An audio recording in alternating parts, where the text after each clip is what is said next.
looking for the third strike from Warner. Down the middle, Abbott gets hold of it. Dion Nukunuku picks it up. Jared Martin takes the play, and New Zealand go back to back to back. They've done the three-peat and become arguably New Zealand's most successful team. In 2004, the New Zealand men's softball team, the Black Sox, became arguably one of this country's finest sporting teams. In winning the 11th Men's Softball World Championships in Christchurch, the Black Sox created history by becoming the first team in the 38-year history of the event to win the men's world title 3 consecutive times. We had, 4 million people that were, pushing us forward, and as it was, we got it done. And 3rd in a row, probably, which is the special thing, because no one had done 3 in a row before, and it really confirmed our dominance.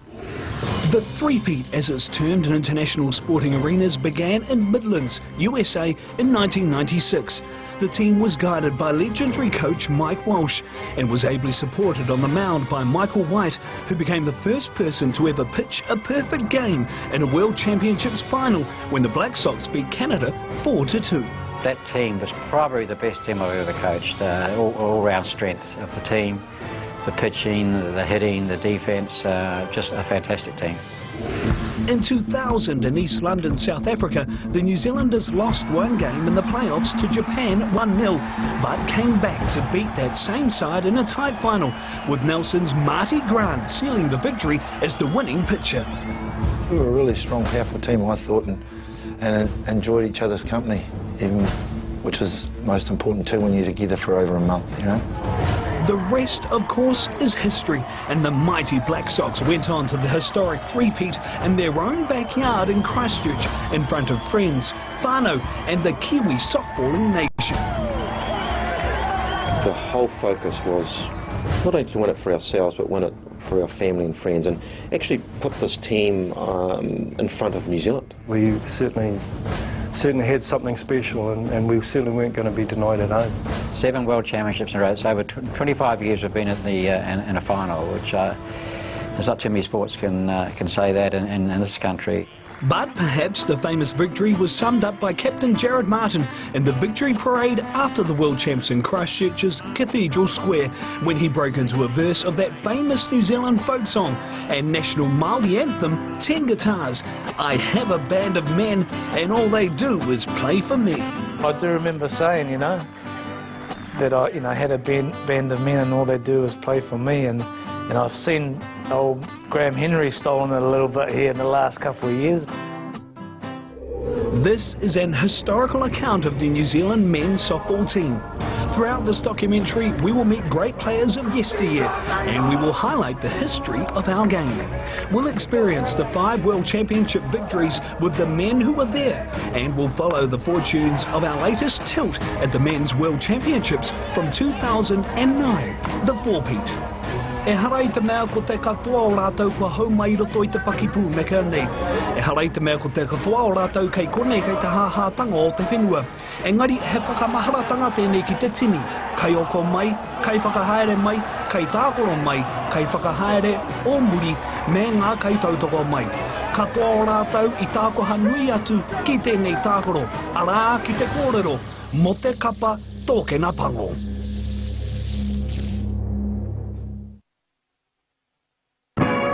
The game of softball was invented in the USA and was originally brought to our shores by the Americans who came here before the Second World War. Softball is a sport which is gaining in popularity in this country. But the first man to have been given the real credit for softball in New Zealand was actually a Canadian, Bill Wilson, who came here in 1936 to run the Ford Motor Company's Seaview plant in the Hutt Valley. In Wellington, the season was declared open recently by the Mayor, Mr. Appleton, and the first ball was pitched by Colonel Forrest Cookson, United States military attaché. Many Catholic schools also adopted the game during that time. After the war, though, the Americans left as quickly as they had arrived, with conflict having moved north and with victory in the Pacific. But their sporting legacy remained. Softball is still a feature of the Hutt Valley scene. Hutt and close neighbours Wellington have dominated the game since, but Auckland has a rich softball history too. Hence, the sport of softball became a recognised local sport and has spread throughout Aotearoa over the last 70 years.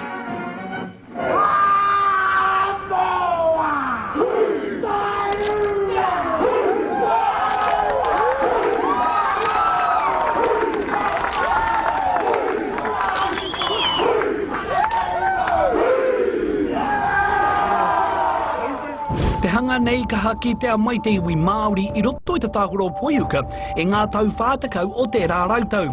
Āpiti atu ki tērā, whai muri tataiho I te pakanga, ko te mea nui mō tēnei tākoro, ko te kaha ki te mai o te iwi Māori, me ngā uri o te moana nui ākiwa. Hei pāpare atu I te hunga, kua hāngai rawa tā rātau titiro ki ngā tākoro pēnei me te krikiti. If you've got the skill level and you've got the commitment to improve yourself, there's a position for you in softball. I roto I ngā tau 50 o te rārautau, I kaha ake te kitea mai o te iwi Māori, whai muri I te mutunga o te pakanga nui o te ao, ka hoki mai ki te whakakainga I a rātau anō. Nā kona, he māmā noa ake te kitea atu, ka tino tau atu tēnei tākoro ki roto tunu ki ngā iwi kei ngā tua whenua o Aotearoa whānui. Even though the game was predominantly played by Māori, we were known as, oh, here they are, got all the skills in the world, but women are lazy. However, when we got more and more Māori and there more role models, then a lot of our whānau then started to come in and say, oh, hey, there's so-and-so, hey, I want to be like them. So we had positive role models to look up to get in there. I ngā tau 60 me ngā tau 70 o te rārautau, I horaparawa te kitea mai o te poiuka ki roto tunu I te iwi Māori whānui, a I eke ki tōna tino keokeonga. At that time, it was very family orientated, and that's what I remember. You know, my dad started my softball club. We would go down, all of my brothers and sisters would play as well, and there, of course, there were greater numbers, very much family-based. 5 mita noi ho te tawhiti mai te rārangi. Raku au tō rātou topatahi me te tepe o e te whiu, ka pai rā te piro. I roto tunu I ngā tau 80 me ngā tau 90, I ahua meha haere te iwi Māori I roto I tēnei tākoro. Nā te putanga mai o etahi atu tākoro I te wā o te raumati, me te whakaroanga ake I ngā tākoro o te hō tokeke. Me te pāhi ki roto. Nā kua I tēnā e uma ana me te paoro ara ko Peter Prime. Koe nō rā ko tahi tunu te mea nui rawa ka kitea tunu tia e tātou I e nei rā. Ko te kitea whānui o ngā uri o te moana nui ākiwa, me ngā uri Māori I roto I te tākoro poiuka nei. Being a Māori was trying to prove myself a little bit more, you know. One of the sayings I absolutely hate is lazy Māori. You know, I don't care who you are, you can be lazy or whatever, but that's one of the sayings that actually really pisses me off, to be honest. It also has a affinity to being, I suppose, like baseball in a sense, which is a little bit cool, you know. Young Māori Polynesian kids like that sort of stuff as well. With the Māori part of the component and the tikanga that we do bring to the team, it changed the team. It's how we used to live, you know, marae styles. Yeah, my clothes is your clothes. Ka rau e te rā patua Bredona. Ki waho te papa tākoro, mo te wā tuatahi I tēnei o ngā whakatautai. Nō reira ko te pātai ia, he haia nei te tahe, kua tino rarata tēnei tākoro ki ngā uri o te moana nui ākiwa me ngā uri Māori nei. Ka hore pē I tua atu I ngā mea kua eke ki te taumata o tēnei tākoro, hei uru pare ake I tērā o ngā uru pounamu. Sport, mate, you know, I reckon it just comes down to that family sport. It's the camaraderie of being around people that are the same as you. It's just something that we love doing, you know, going out there and hitting something where it's legal. So you might not be the smartest mathematician or know your English, but you can get out there, hit a ball well, sweet, that's going to take you to Canada. We play for excitement, and that's what it's all about. So as long as we keep having those positive role models for our young ones to inspire to, hey, let's go and get them, you know. In 2009, the Black Sox were to contest the 12th Men's World Championships in Saskatoon, Canada. They would be led again by three-time world champion Jared Martin.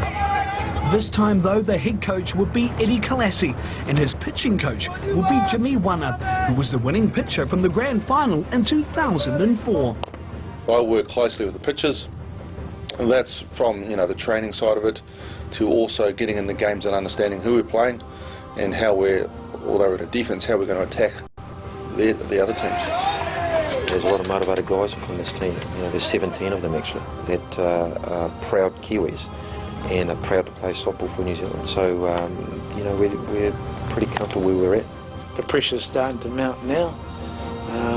The mind mentally is still, you know, it's racing 100 miles an hour because, you know, for me in particular, is are we ready, you know? Is my mate ready, you know? Are my other 16 guys ready to go do battle? A new band of men, there's, you know, 9 or so guys left. Some of them have won, 3. Welcome to Whitecap, Saskatchewan, Canada, Saskatoon.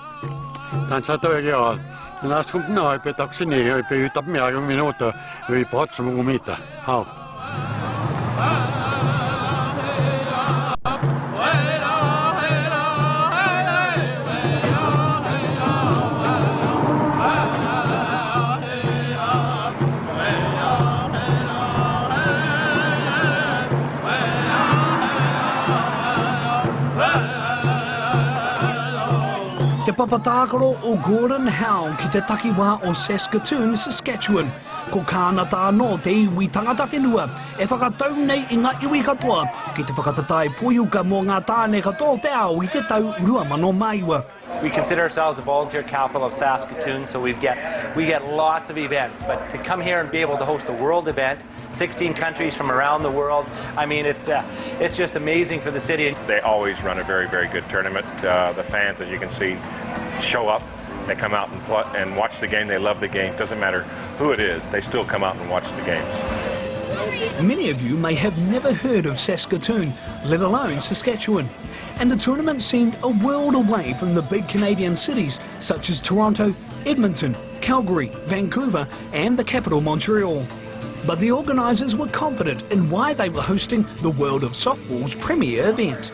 You can't put them on in those big cities because they just get lost. We are the right size. We are the perfect size. We're 250,000 people. I think, you know, the volunteers, the events, the venue all kind of feed into each other to make things highly successful. We will return to Saskatoon, Saskatchewan later in the show to see how our Black Sox team featured in the 12th Men's World Softball Champs in 2009. But in the meantime, let's go way back to the 1960s, where it all began for the New Zealand men's softball team. In 1966, the New Zealand men's softball team attended their very first World Championships in Mexico City, only the second such event ever.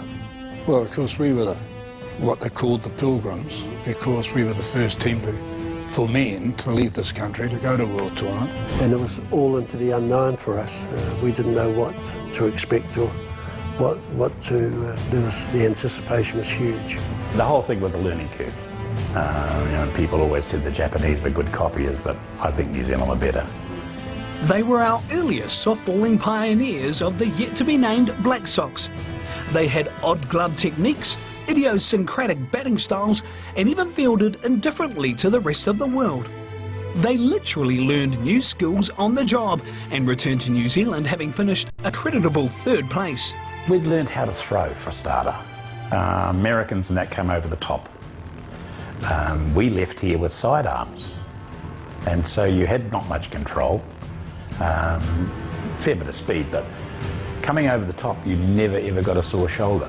Bill was one that had a good grip on the ball, but used to rip his hands, you know, with all these new balls. The ball foul tip to the backstop behind, new balls thrown in, and so it went on. So no, we surprised a lot of people. We came 3rd, so that was a good start to the first ever World Series. Something I'll always remember for sure. That was the thing that let us down at the World Series. We never had the batters. We had the fielders, we had the pitchers, but we couldn't bring in the hits, you know. We were actually then able to come back and sort of pass that knowledge on to the New Zealand public or New Zealand players. Many of those former players from the 60s are no longer with us today, but it is indeed a fitting tribute that they never be forgotten as the very first New Zealand men's softball team to have attended a World Championships in 1966. Every day there's seems as if another one's dying, but we've been lucky enough to represent New Zealand. We've enjoyed our time in the Black Sox. We've made some lasting friends. Probably the best team I've ever played with, I think, as far as the group goes. We were all young, we were all had our girlfriends, and we're all married to our girlfriends now, and you know, it was a very tight unit. Wonderful experience for us all. It was a great memory. I can remember a little while ago, my wife said to me something about it, and I said, well, you know, I said if I hadn't have played softball or done all these sort of things, we would have been a lot financially better off than what we are today. And she said, do you regret it? And I said, well, no, not really. And she said, neither do I. So that's, you know, fondest memory is that what you can get out of it. And the New Zealand men's softball team would have to wait 10 long years and 2 more World Championships before tasting their own success at home. The softball world came to Hutt Valley in 1976, and New Zealand would finally see their sporting stars front up at home. When we finally came along to the main street of Lower Hutt, all the people were cheering and saying, you know, good luck Kiwis, go for it. We were unprofessional. When I say that, we weren't paid to go away. We had to do fundraising through our clubs, and it was a real effort. But once we got away, we appreciated what we'd done. The late Kevin Hurley was undoubtedly New Zealand's pitching star, in a game that may rate as one of the greatest pitching duels ever, and certainly as one of the longest World Champs matches ever. Kevin pitched an incredible 20 innings game, matched by the USA's Ty Stofflet. We had 10,000 people there, and they were all screaming for the Kiwis, and 2 top pitchers, Hurley and Stofflet, and the hitters just couldn't get the ball, and so it went till the 20th innings. Then they scored 1 run, and Ty Stofflet, the pitcher, he hit in the winning run, so I guess that was fair and just that they won. I was running over to Hurley his shoe, and the batters were on his shoe. He's wearing white shoes, and they were on his shoes. And I knew every pitch that he was throwing in that game, and so it made feeling a little bit easier. And so it was documented on his shoe, and the rest of half the team was on his shoe, the other half was on Terry Nunz's. Perhaps also the world may never ever see a finer pitcher such as the late, great Kevin Hurley. He's one of the best pitchers that I've ever been behind, and to see him hit the spots all night without a problem, geez, I tell you what, you go a long way to get those sort of pitches today, I reckon, anyway. Methodical was the word, I think. Alongside the other pitchers, he just would, losing, there was no excuses for that, you know, and he was clever.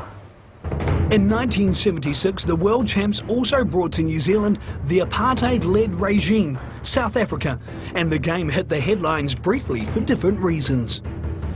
I was a bus driver, I worked for the buses in town in Wellington, and there's a bit of a dispute over the union thinking that they were going to protest it at the Lower Hutt World Cup, and we got to the papers in the end. Our news reporters came around and seen me and said, well, what do you think of this? I said, well, you guys play in South Africa. I said, well, nothing will ever take me away from my sport that I love. I don't care who I'm playing, and it's something, an honour and, you know, a great thrill to be representing New Zealand. The World Champs continued on without any hitches, apart from the weather, as the series ended early, with New Zealand technically equal with the USA and Canada, and a 3-way tie was claimed. Whilst it was first equal, I think we would have had a good crack at winning it outright, but the skies opened up and it just stopped any play. It was just, the ground was flooded, useless really. In some ways they took the soft option and made it a 3-way tie between USA, Canada and New Zealand. So I've got my gold medal and nobody's taken it off me. There was talk about us going over to play for it, and just a three-team playoff. It never eventuated. I think that was probably money or something like that. But that would have been pretty good too. It would be another 8 years and 2 more World Champs later that the Black Sox would once again taste victory, but this time all on their own.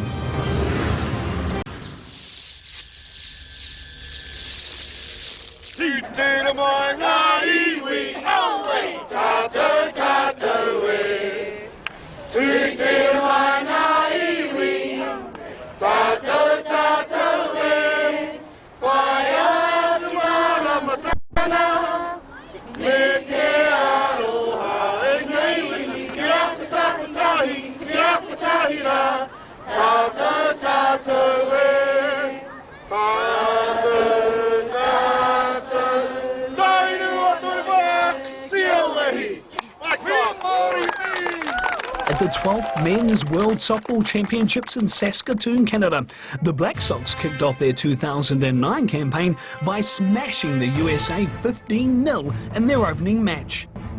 They followed that victory up by disposing also of Great Britain, the Philippines, Botswana, Denmark, Mexico and Japan during the first week of pool play. This meant that the Black Sox qualified top of their section, but their first real test came in the playoff crossovers when they played Australia, who had qualified second behind Canada from the other section. Come on, the Black Sox! Come on, the Black Sox! Black Sox! Black Sox! Black Sox! This match proved to be the real surprise of the tournament, as the Australians, with 22-year-old Adam Folkard on the mound, ball-gamed the Black Sox in 6 innings.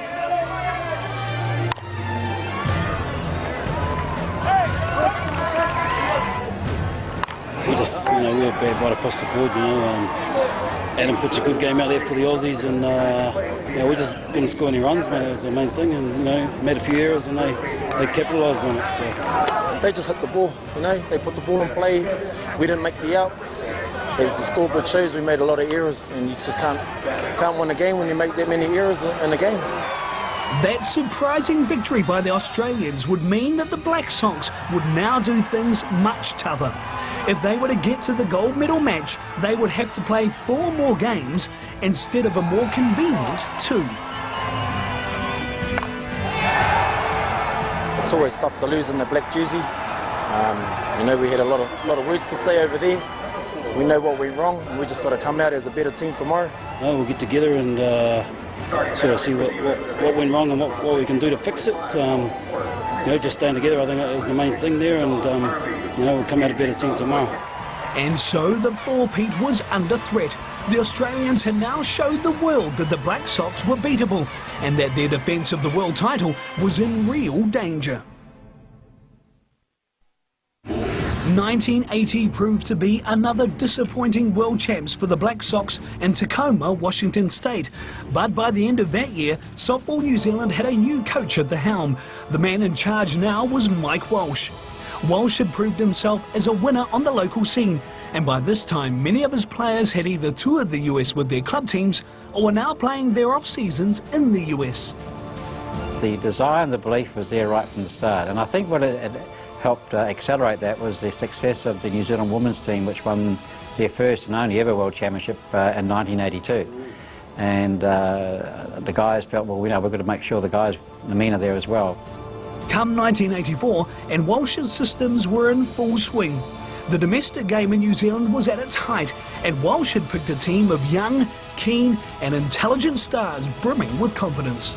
Just a feeling really of huge satisfaction in terms of being the first team really to go to the States and win it. So great memories. I think it was the commitment, the desire, and the fact that we just hadn't done it before, and we wanted to, even though '76 was a shared world championship, they wanted to do it on their own. 1984 was also to be the year that Walsh included in his side a young 16-year-old from Hutt Valley, a young teenager who would feature prominently within the Black Sox for the next 20 years. The roof nearly came off when Mark was named, and it certainly was one of the most. He's given us lots of proud moments. That was possibly one of the best, because that was the first time he made it, and we were very, very proud, Maureen and I.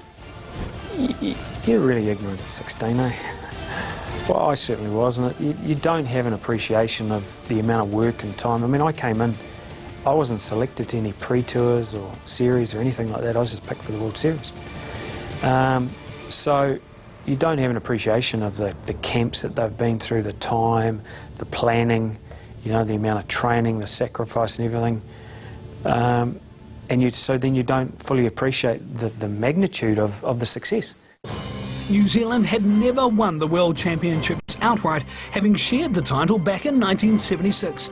This time, though, they ended their long tour of the US with a win over Canada in the World Series final, having beaten the US for the very first time ever in a one-loss campaign. Steve Jackson pitched in that final, and New Zealand had finally been rewarded after almost 20 years of determination. And Walsh came out and he said to me, Coach Walsh, he said, look, Steve, you've done a pretty good job so far. We're winning 3-1. They're starting to get ahead of you now, they're starting to hit you a bit. Now, Michael's ready to go. He wants to come in.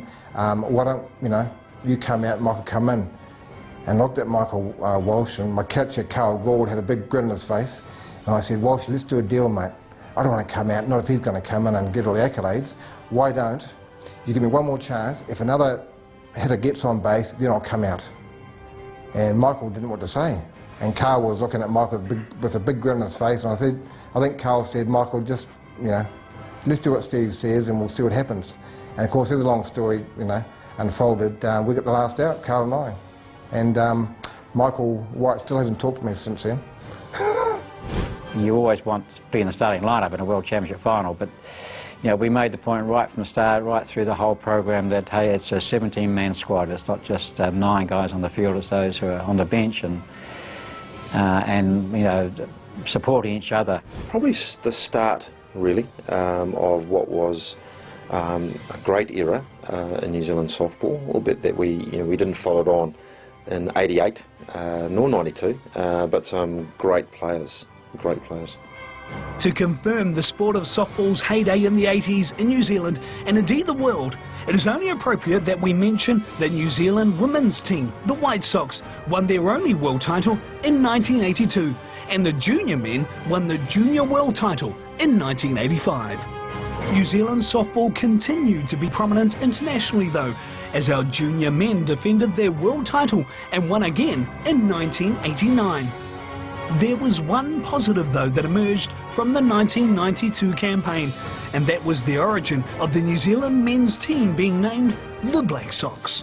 It was actually more Spanky Steve Roberts that came up with it, in discussion. I'll claim a little bit of it, but he'll probably tell you different. He used to hassle us about the socks we'd wear all the time, and we didn't say anything, and we sort of rolled out to the field and we pulled our stuff on, and you run out on and you're warming up, and of course you're looking over and you're warming up, and there comes Mark walking on out, and you're sort of like, man, I know he's going to get on me about wearing my socks like that. And Spanky came up with, why aren't we the Black Sox, we've got the All Blacks, and I think at the time there was only the All Blacks and they had the young guns for cricket. And we thought that was a bit of a joke anyway. I said, well, let's make a change, man. Let's go to this, let's get the Black Sox out. Let's start throwing that around, and away we go. And that's sort of, after a little argument type thing about what socks we should be wearing. That's how it came about. It was really funny. That loss from the Thriller in Manila would be the spur for many players, though, leading into the 1996 World Champs and the start of the three-peat.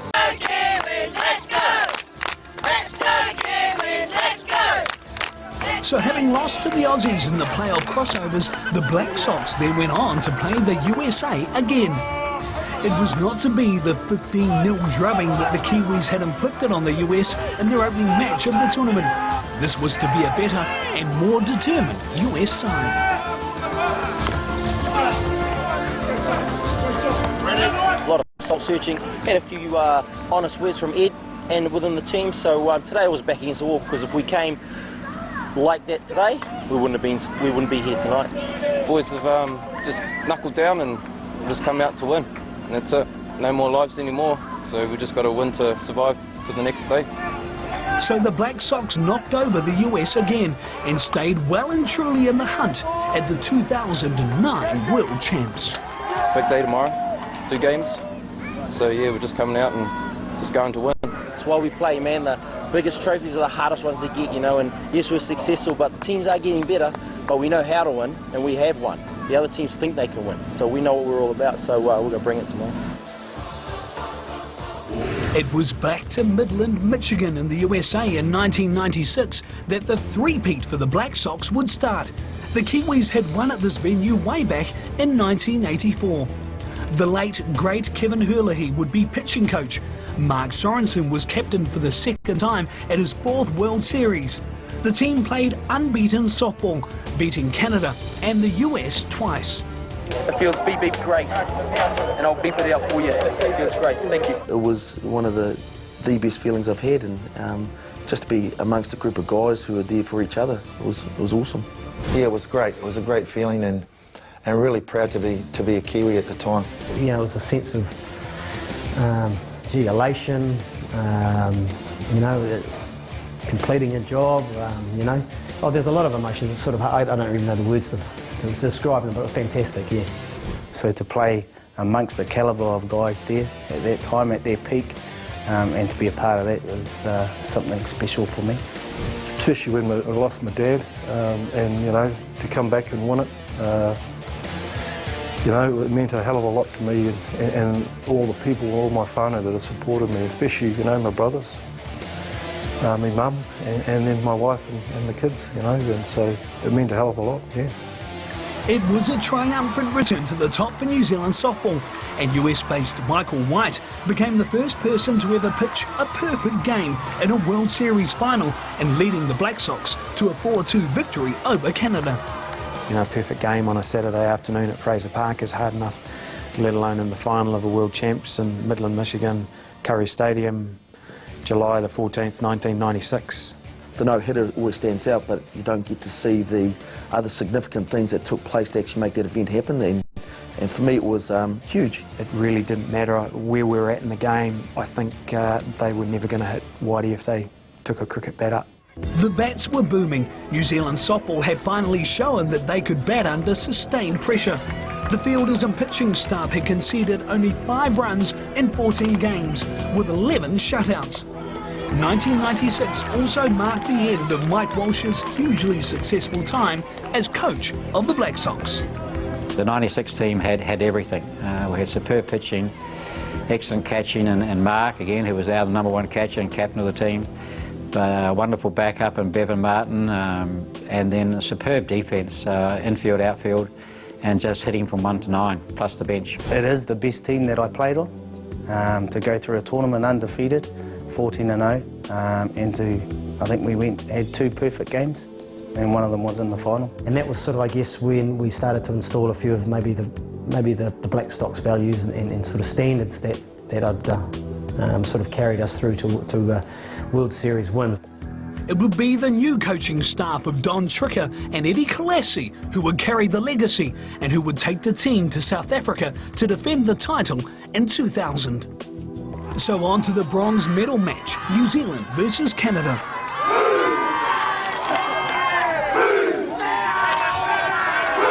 The winner would go on to play Australia for gold in the final, and the loser would go home with the bronze medal.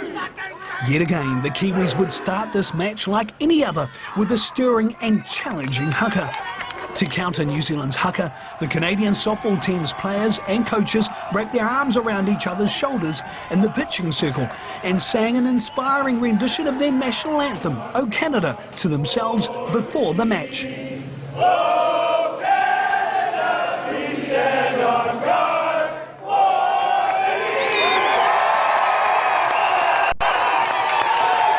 It was the matchup that the 5,000 screaming fans and local Canadians had been waiting for.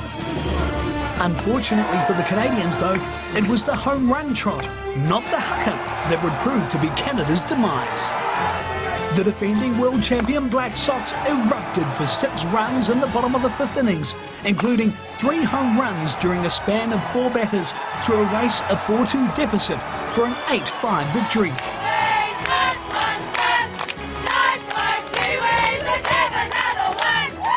The host nation Canucks were forced once again to have to settle for bronze, and the Black Sox would go on to the gold medal match against Australia. After having won in the US in '96, the Black Sox machine rolled on into East London, South Africa, aiming for back-to-back World Championships. Aside from playing, the team also had to contend with off-the-field concerns as well, particularly accommodation and the South African crowds. It's a tough place to tour. The accommodation was a little average, to say the least. It was too tough for teams like the Australians, who were in the same accommodation as us, and then they bunked out. And again, I remember the night that they bunked out and went to a hotel, and one of our guys, Paul Alger, as the Australians were leaving out, yelled out, "Where are you going, guys?" And they're saying, "Oh, we've had enough. You know, we're moving out." And they just lost their first game at the tournament, and Alfie yells out, "It's not a knockout tournament, boys. You don't go home after the first game." So, you know, we're up there grabbing their pillows, their mattresses, and, you know, all amongst that was all the cockroaches too, and the monkeys outside as well. We were training on this rugby field, and this little village, they all lived in mud huts, and they brought out their local market products, and they were trying to sell us this stuff. And at the end of the training session, we'd bought a bucket of water, a drink water for us to drink, and we were about to tip it out, and they started screaming at us. The village used to collect their water from the roof of the school. And for us, we regarded it as dirty, but to them it was gold. And we left it there with them, and the chief just couldn't say anything more to us. Sort of brings you back to perspective of where you are in life, and we were fortunate to be out and share our sport with those people, and it was a great experience, most memorable. Representing New Zealand is such an honour that we would sleep in tents to represent New Zealand in our sport of softball. So if that's where we had to stay in South Africa, and that's what the organisers were going to provide for us, then we were prepared to sleep in tents, because again, it's where you sleep is not the biggest contributing factor to how you perform. This series would also herald the on-field appearance of two special young rookies as well.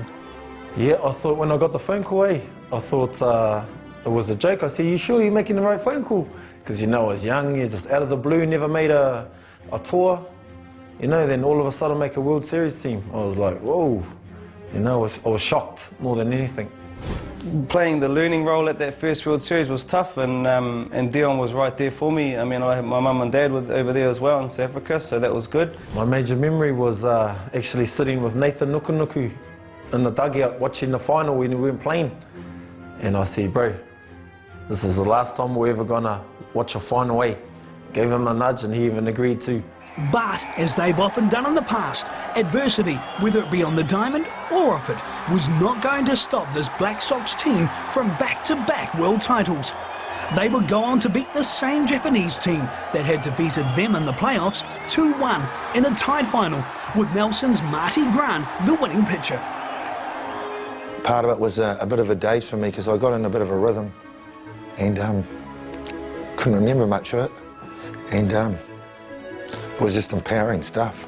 Probably Marty's defining moment as a pitcher, you know, winning the final of World Champs and not giving up a hit.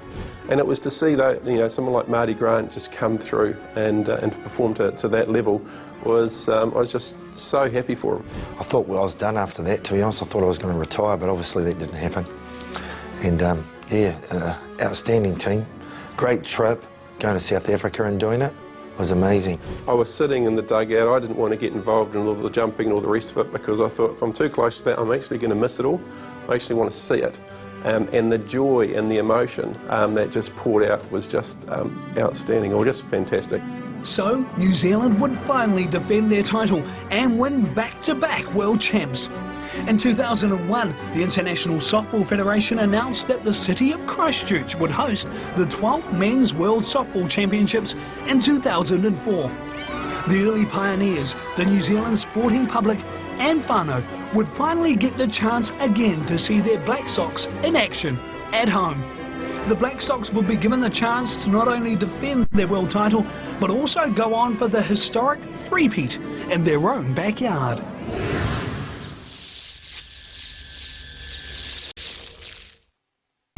Things are not all ka pai around the cabinet table. The reality is, it was a political stunt. He's taking a bite. So that's you. I don't hide from my mistakes. Out of the newsmakers. No, we're all God's creatures, Willie. Yeah, but that sounds lovely, but you're talking a load of nonsense. Insightful. How stupid does that make the Māori rugby board look? Satirical. They come from Pākehā homes. Straight talking. Hang your heads in shame. Willie Jackson's News Bites, Friday at 10 on Māori television.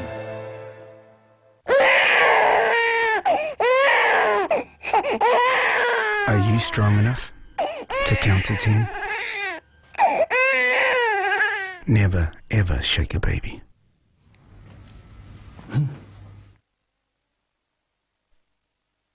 Kids who have a parent who smokes are 3 times more likely to become smokers.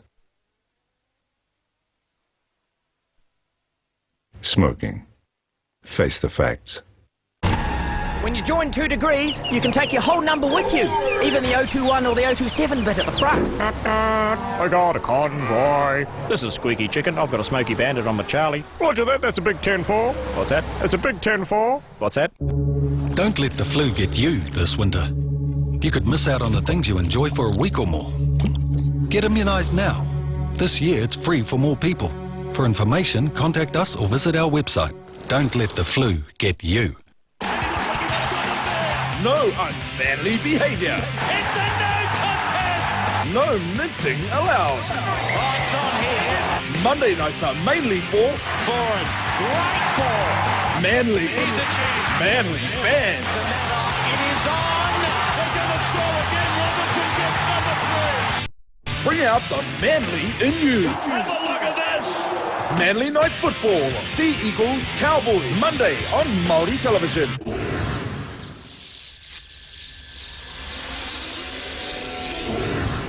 2004 was to be the finale of one of New Zealand's finest ever softballers, when the man they called Brutus, Mark Sorensen, scored New Zealand's opening run in the first innings and then stepped up in the third and smashed Canadian Nick Underhill literally out of the ballpark for a 3-run shot. It's over and out of the park.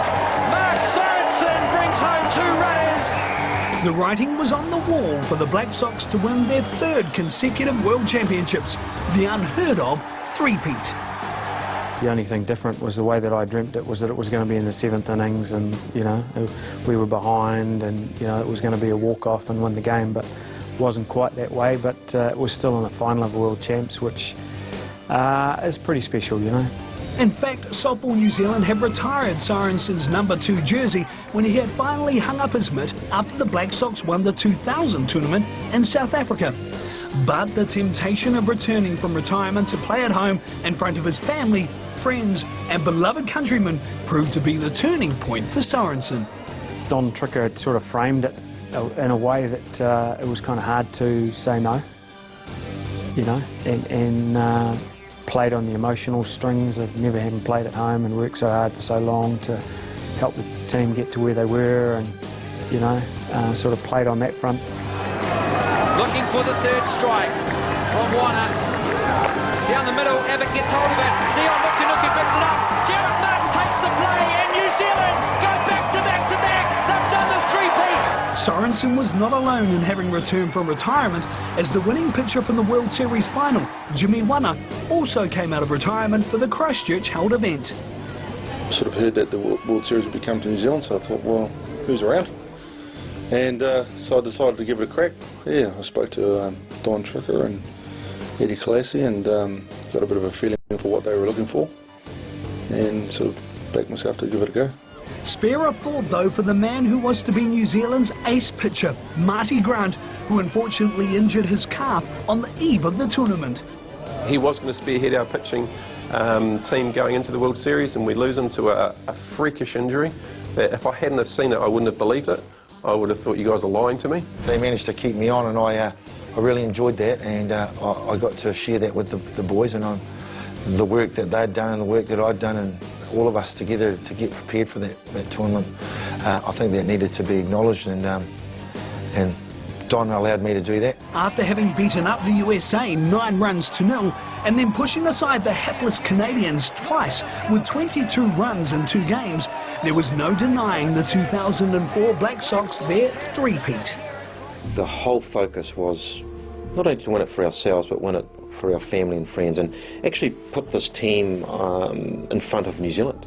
For ourselves, we don't want to let ourselves down, but in the back of our minds, we had, 4 million people that were, pushing us forward, and as it was, we got it done. Oh yeah, the whānau was out there in centre field, still, remember their flag that they had up every day, the boys were out there, so it was good for them too, To play in front of your own, your own people, your family, your friends, And that dream came true when I was talking to Nathan about 2000. I said, look, and we actually got to be out there and play in the final. You know, it's sort of a special thing that me and Dion have got in New Zealand softball, in the records books and blah, blah, blah. It's something that we're both proud of. It was awesome feeling, looking up, seeing Mum and my sisters in the stand and my wife. It was just truly amazing. First time I played in front of my parents, in front of my whānau, and it was virtually once again given back to the people who put me there. You know, without their support, you know, I wouldn't have been where I am today. When we won, just the joy as you're looking around the stand in terms of the stadium of you know, all the New Zealanders. Sure, there was a couple of sad Canadians and so on, but the joy within New Zealand. So it was like the contribution that we had made to the quality of life of New Zealanders that day was enormous. Anyone who was at that park felt fantastic about themselves. The Black Sox World Championship legacy was now complete. Or was it? And what will go down as arguably one of New Zealand sport's greatest World Championship victories at home. For many of the Black Sox, there was the three-peat to look forward to in 2009. As Australia and New Zealand prepared to do battle in the 2009 Men's World Softball Championships final in Saskatoon, Canada, there was one question on everybody's mind. Could Australia's young pitching studs, Adam Volkard and Andrew Kirkpatrick, quell the explosive Kiwi bats once and for all? The 22-year-old Volkard answered that question all on his own. Struck him out! Volkard a no-hitter! And for the first time ever, Australia are ISF Men's World Champions! Volkard pitched a no-hitter to propel his team from a modest place in the annals of softball history to the top of the world. The upstart Aussie side stomped all over the old world order, the defending champion Kiwis, 5-0. We didn't get any hits today, and we only got one off them the other night, so, you know, full credit to Adam Volkard. Like we discussed before, you know, if we'd got a start, I think, you know, he may have just been put off his game a little bit. No hits, you know, you can't win ball games without any hits, so, you know, we had a couple of base runners, but still didn't come out with the key hits. Australian assistant coach and former Black Sox shortstop legend Kitty Johansson admitted that these Aussie boys probably surprised a lot of people by upsetting the more highly favoured Black Sox, but that had been the plan all along. They've been a team that has got the staff from their under-19s. They've been doing well through those last 4 World Championships, so they've got the talent coming through there. The pitching helps, definitely having those 2 boys on the staff, but in the day, it's the team effort and unity that I'm really happy with them about. Their signature swagger was gone. The Black Sox had worked themselves back into form with every at-bat, every innings, every game. At the moment, just really, really disappointed. Trying to be positive, but it hurts. But, you know, that's life. We just got to move on and, you know, get the team prepared for the next World Champs, whoever that may be. You know, just reflect over, you know, the good things that happened this week, and we just got to move on. So, unfortunately, the three-peat was not to be for the New Zealand Black Sox. There were broken hearts and grim faces at the team's accommodation the next day following the final, as prestigious Black Sox team awards were handed out to individual players. I know that you'll take... Kua pūro rawa te moho o te mana o tēnei kapa o te kapa tōhena pango I ai nei. Whai muri I tā rātou wikitoria I ngā whakatatāe e toru, horakau he whatiwhatinga. Me ngā whakatatāe o te ao e 5 I riro I a rātou. Tāpiri hia atu ko te tau 1976, me te tau 1984. A ko rātou anō tērā I eke ki te hāputa o te riri, I roto I ngā whakatatāe o te ao e whitu, kua pahure tate ake nei. Hoi nō rā ko te mea nui I ai nei, ka pē hea rawa tēnei tākoro, I roto ia o te aroa whānui, I ngā tau kei mui te aroaro. Being World Champions is great, and it's something that we've obviously hung our hats on for a long time, but we aren't now. So we need to look at how we change that sort of mindset within our people and see what we do.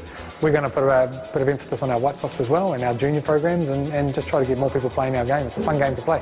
I think coaching is critical for the development of our game, survival of our game, If we have competent and capable and good coaches around, then that makes the game something that you enjoy more and want to be part of, and that has to be across all levels as well. And in November 2009, a big announcement was made at the ISF Congress in Venezuela, South America. New Zealand will host the 13th Men's World Championships in Albany, Auckland in 2013. Yep, Eddie's back on board, which is great. We were very, very excited that he decided to reapply.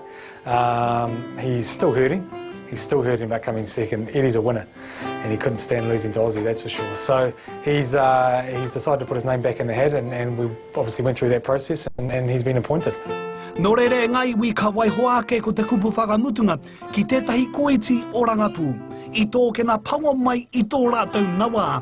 Ia rātou tunu e kakaake ana I te ara tiatia ki te toi huarewa kei te tau ruamano ko tahi te kaumātoru.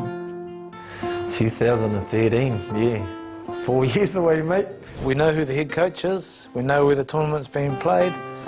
But it's just a matter of... we've got to put a stop on those Australians because I see them as a world threat. Certainly that's the target, bro. We'll try and get it somehow. If we, have to rip it off their neck, then so be it. We'll do that. Yeah, I mean, 2013, we'll see what happens. I'm definitely putting my hand up for the next one, and I'm going to make sure that I'm in the best possible shape I can be in. And if I don't get selected in that final team, then so be it. Someone else has done a better job than me. But I'm definitely going to push for a spot in that side. Yes. Yes, I am. I'm going to have a go anyway. I'm going to have a go.